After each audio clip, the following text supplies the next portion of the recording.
Okay, so we are a little ways down the road, and I'm conscious that I'm wearing the garments I wore last year when I gave a video comment about my husband's tech and my concerns with what happened during the Exxon Valdez spill in conjunction with other matters.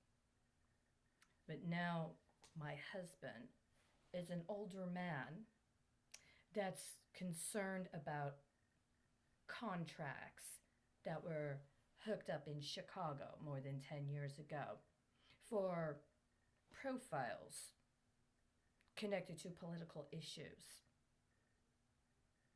That was not about public relations so far as he understood, but was about a part of a project for awareness for the community to be educated about about political issues that at the time needed to be provided in order for people to be able to make sound political decisions.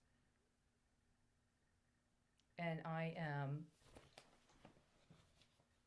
talking about following up to an online request for a meeting on April 15th, 2020, that was sent to Representative Will Hurd per membership on the House Committee for Appropriations as of 10:19 a.m. Central Standard Time on April 1st, 2020.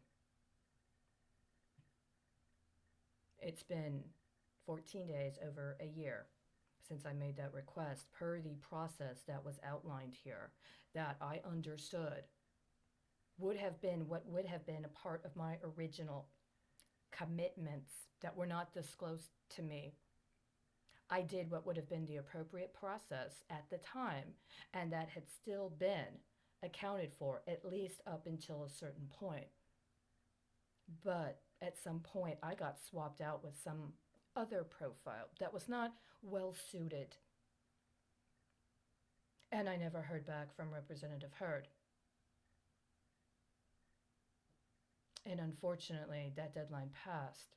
And tomorrow will be 1 year after when that meeting should have happened.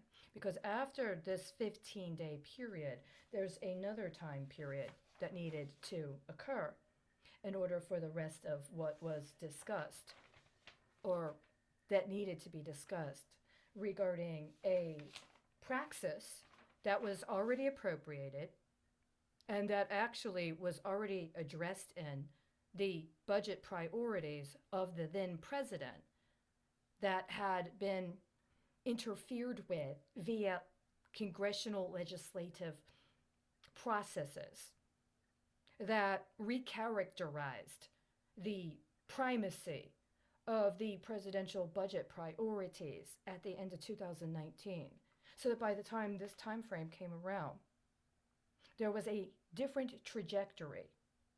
And if you had, as I did, tried to maintain a concurrent process of tracking and attending to matters per this plan, very, very different outcomes would have resulted.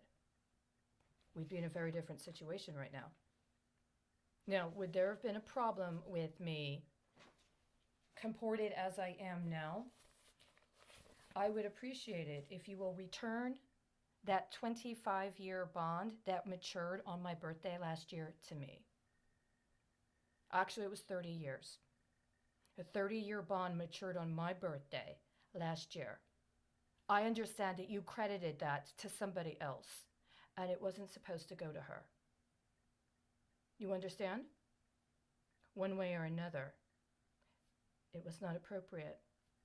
And what we have now is a situation where things that should have been characterized in one manner in order to meet obligations and expectations for the United States have been misrepresented and have been exported. And so we've got a variety of matters that need to be attended to. And the role, for instance, of the State Department in these matters is substantially different now than it would have been at the time that this process was actually set into motion.